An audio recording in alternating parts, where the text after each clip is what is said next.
Doctor Suresh Babu, psychologist, behaviour therapist, clinical hypnotherapist. ఈరోజు లక్ష్యాన్ని ఎలా పెట్టుకోవాలి? లక్ష్యం కాల్ గోల్ సెట్టింగ్. ప్రతి వ్యక్తికి ఒక గోల్ ఉండాలి, ఒక రోల్ మోడల్ ఉండాలి, ఒక హాబీ ఉండాలి. అయితే ఈరోజు గోల్ గురించి, అదేవిధంగా నెక్స్ట్ సెషన్స్లో హాబీ గురించి, అదేవిధంగా రోల్ మోడల్ని ఎలా సెలెక్ట్ చేయాలో విషయాలు తెలియజేస్తాను. ఇప్పుడు గోల్ సెట్టింగ్.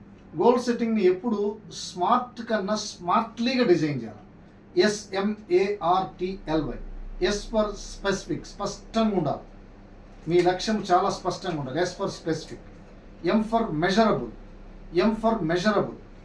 ఎప్పటికీ ఏంటి? ఏ ఫర్ అచీవబుల్, సాధించవచ్చా సాధించలేమా, ఏ ఫర్ అచీవబుల్.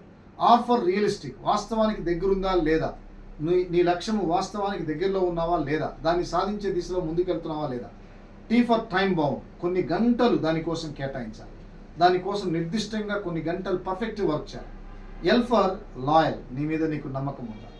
ఫైనల్గా ఆ గోల్ నీకు ఇష్టంగా, నీ ప్యాషన్గా, నీ ప్రొఫెషన్గా, నీ లైఫ్గా, నీ జీవితంలో ఒక భాగంగా, that is called Y for your own. అలా డిజైన్ చేసుకొని స్మార్ట్ టర్మ్ గోల్స్గా, లేదా లేకుంటే short term goals, long term goals. Short term goals, long term గోల్స్ని మీరు స్పెసిఫిక్గా రాసుకొని మీ గోల్ని ప్రతిరోజు ఊహించడం ద్వారా లక్ష్యాన్ని మీరు ఛేదించడానికి అవకాశం ఉంటుంది. నిర్లక్ష్యాలను తీసేసి నీ లక్ష్యాన్ని నీ మైండ్లో పెట్టుకో, అది ఖచ్చితంగా గెలవడానికి అవకాశం ఉంటుంది. Thank you, me doctor Suresh Babu.